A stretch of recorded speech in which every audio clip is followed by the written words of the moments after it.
বাজার থেকে কিনে খেতেও হবে না আর 4-5 ঘন্টা সময় নিয়ে ধরে পিৎজা বানাতেও হবে না। মাত্র 15 মিনিটে এই রেসিপিটা ফলো করে বানিয়ে নিতে পারেন আপনি বাড়িতে বসে খুব সহজেই একদম পিৎজার স্বাদে পনির পিৎজা বান। তো রেসিপিটা শুরু করা যাক। বাটা মশলা কিচেনে আপনাদের স্বাগত জানালাম। কেমন আছেন সবাই? তো তার জন্য আমি এখানে 300 গ্রাম পনির কিউব করে কেটে নিয়েছি। আর এখানে পিৎজা সস বানাবো, তার জন্য 2টো টমেটো টুকরো করে মিক্সিতে দিয়ে নেব, দিয়ে একটা পেস্ট বানিয়ে নেব। তো গ্যাসে আমি একটা কড়াই বসিয়ে দেবো। কড়াইটা গরম হয়ে গেলে 1/2 চা চামচ তেল দেবো আর 1/2 চা চামচ রসুন কুচি দিয়ে দেবো, দিয়ে ব্রাউন করে ভেজে নেব। টমেটো পেস্টটা দিয়ে দেবো, দিয়ে নেড়ে চেড়ে মিশিয়ে দিয়ে একদম সামান্য লবণ, সামান্য অরিগানো দিয়ে ড্রাই হয়ে আসা অবধি আমি এটা রান্না করব। ড্রাই হয়ে এসছে, এবার আমি তুলে নেব। তো আমার রেডি এখানে পিৎজা সসটা। এবার আমি পনিরটাকে 1/2 চা চামচ তেল দিয়ে একটু হালকা করে ভেজে নেব। কাঁচা পনিরও এখানে ইউজ করা যায়, আমি একটু হালকা করে ভেজে নিয়েছি।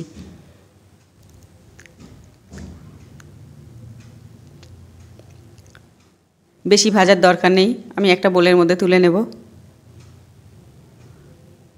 এবার আমি চিজটাকে গ্রেট করে নেব।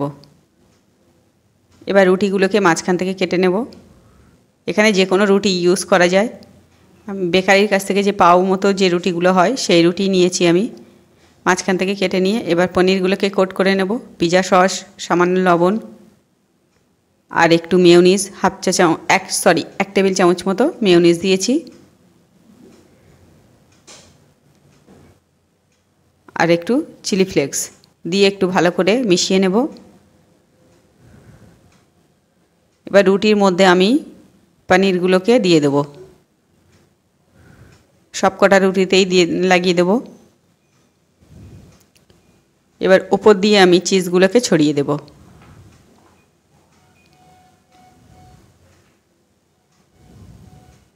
একবার হলেও রেসিপিটা বাড়িতে ট্রাই করবেন, 100% পুরো পিৎজার টেস্ট পাবেন। এবার প্যান গরম করে যে প্যানে আমি পনির ভেজেছিলাম সেই প্যানেই 1 টেবিল চামচ মতো আমি বাটার দিয়েছি। গরম করে নিয়ে এবার ব্রেডগুলোকে সাজিয়ে দেব।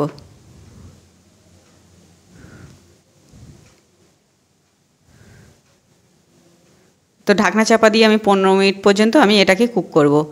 আর বেশ চিজগুলো মেল্ট হয়ে আসলে তখনই বুঝবেন যেটা হয়ে গেছে। তো আমার এখানে পুরো মেল্ট হয়ে এসছে চিজগুলো। এবার সামান্য একটু অরিগানো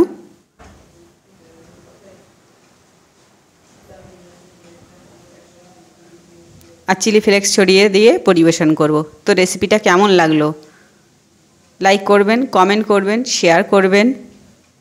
নিত্য নতুন রেসিপি দেখতে বাটা মশলা কিচেনকে সাবস্ক্রাইব করবেন। ফেসবুক থেকে দেখে থাকলে ফলো করবেন।